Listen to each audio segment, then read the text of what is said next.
They sent me south to Falkreath. Quiet village, rain-slick roofs, too many trees and too few eyes.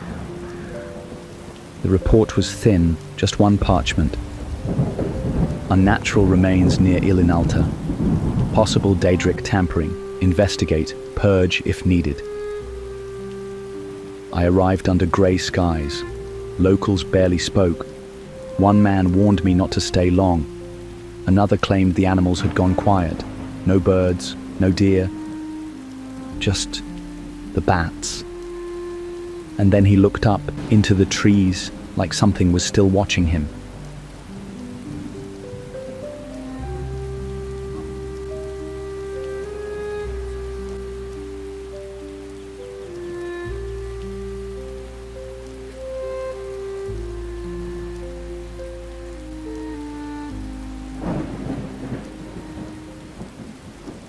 I found him slumped beside the riverbank, face down, half in the water. His armor marked him as a vigilant, like me.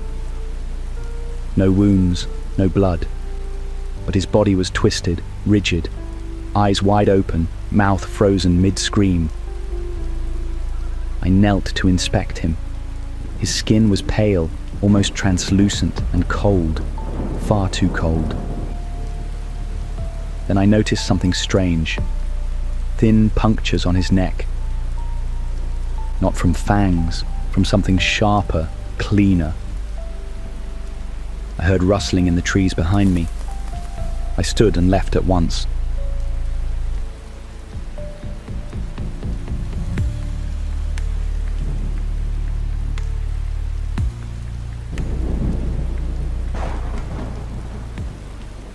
I returned to my camp and scoured the Vigilant tomes. One phrase returned again and again, Chiropteran, curse. One complete passage remained, translated from old Aliadun.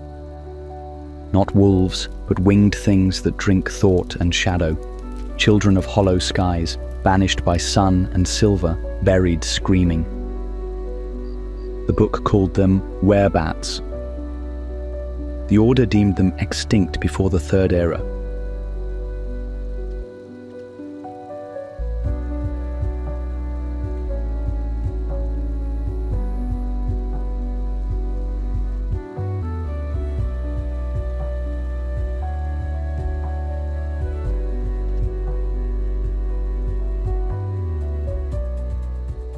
On the third night, I heard them.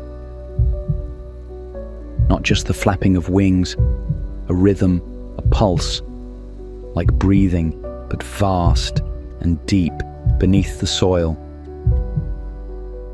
The trees outside my tent bent inward, though no wind blew.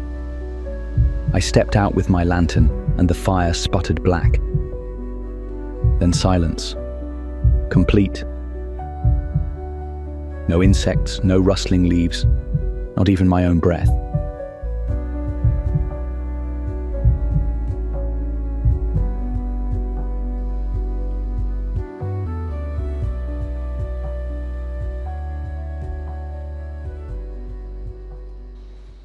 I followed the sound north of the tower ruins.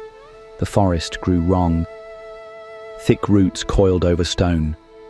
Dead leaves clung to the air like dust. At the base of a cliff, behind a veil of moss, I found the cave. The cave lay silent. I crouched just past the entrance, hiding behind a fallen stone. Inside, a foul stench hung in the air. Wet fur, old blood, decay. Something moved in the dark. Not far ahead, I saw it.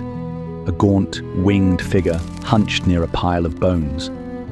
It didn't speak or snarl, it simply listened, ears twitching, head tilting at every sound. I stayed low, it never saw me. But as I turned to leave, I heard it sniff. I didn't wait, I ran.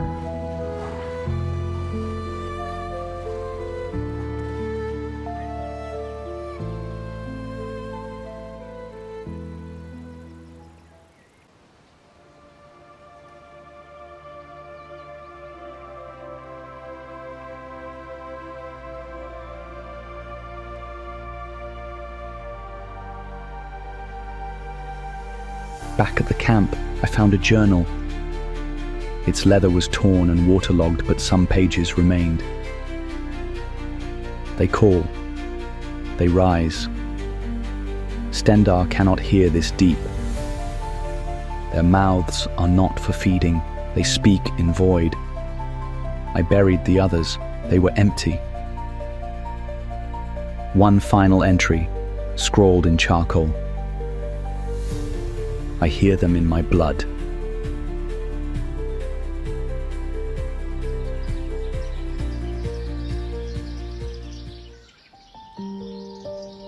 I left the woods the next morning. I did not pray. I did not burn the remains. I simply walked away, as if the ground behind me was no longer part of Tamriel. I wrote no official report. The Order would dismiss it. They always do. Let them. Some truths are not for daylight. Some creatures do not belong to history. They are beneath us, still, waiting, and they remember the sky.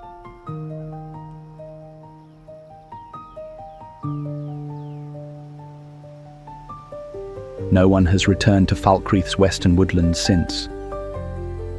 The cave has not been found. The journal was recovered from a vigilance pack abandoned at a roadside shrine. The fire inside was still warm,